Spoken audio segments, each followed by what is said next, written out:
Hey everyone! On the 4th of July, President Trump signed the new tax bill into law. The new tax rules are largely a refresh of the tax policies created in the 2017 Tax Cuts and Jobs Act. Key commercial real estate provisions that will be maintained with no changes include the 1031 tax deferred exchange, carried interest, and the 20% qualified business income deduction, which allows qualifying self-employed people and small businesses to deduct 20% of their business income from their taxes. In addition, the current tax brackets for corporate and personal income remain the same, although they have been increased for inflation. But I'm now going to highlight 7 positive updates for commercial real estate investors in the new tax act. First, the new tax law increases the state and local tax deduction, also known as the SALT deduction, from $10,000 to $40,000 starting in 2025.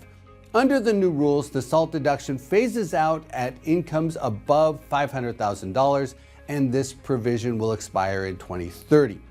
Second, a provision of the new bill would increase the gift and estate tax exclusion to $15 million for single filers and $30 million for married people filing jointly. Third, the interest expense, which is limited to 30% of the owner's adjusted taxable income plus any business interest income, has been tweaked.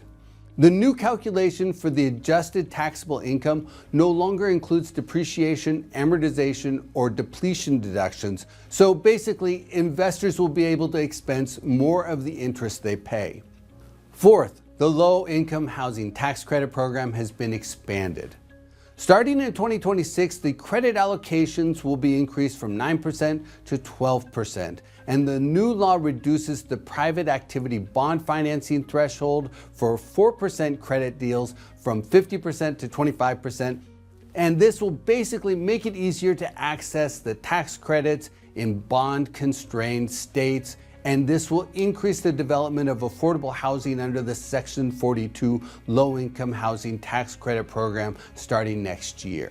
Fifth, opportunity zones have been renewed permanently. The new opportunity zone rules will be on rolling 5-year deferral periods with a step-up basis of 10% on the invested capital gains after 5 years. That said, there's a lot of new eligibility requirements, and the census tracts that qualify for inclusion in opportunity zones will be redrawn using a stricter criteria. The new law also creates a new category, the Qualified Rural Opportunity Fund, which offers a rolling 30% step-up basis after 5 years. Now, the new Opportunity Zone rules go into effect January 1st, 2027, so there will be time to get additional clarity on the many changes to this program. Now, the sixth and probably the most important provision of the new tax law for commercial real estate investors is the permanent renewal of 100% bonus depreciation for qualified property. The bonus depreciation percentage had been phasing out and was going to be 40% this year. But under the new law, taxpayers can claim 100% bonus depreciation for qualified components that have a normal recovery period of 20 years or less. To qualify, the property must be acquired and placed in service after January 19, 2025. Now, a cost segregation study will help investors identify the components of a commercial real estate property that qualify for bonus depreciation. That could potentially include things like appliances, HVAC systems, removable interior partitions in self-storage properties, furniture, and more. The seventh provision is in the same vein. The Section 179 bonus depreciation, the cap on that was increased to $2.5 million. That allows businesses to expense 100% of the cost of qualifying personal property, equipment, and software. So renewing the 100% bonus depreciation will be important to commercial real estate because it helps improve the first-year returns on newly acquired property.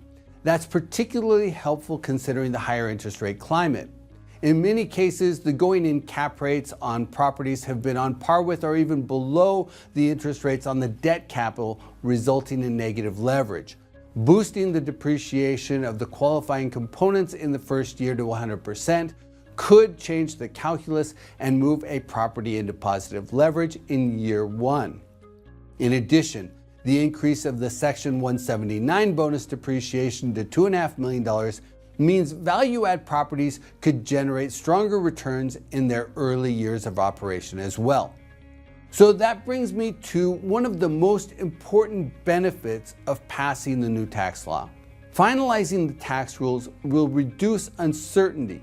It's hard for investors to make decisions when they don't have clear policy. And by getting this law signed off, investors will be able to integrate the new taxes into their long-term strategies and decisions. And that will help investors keep their eyes on the horizon.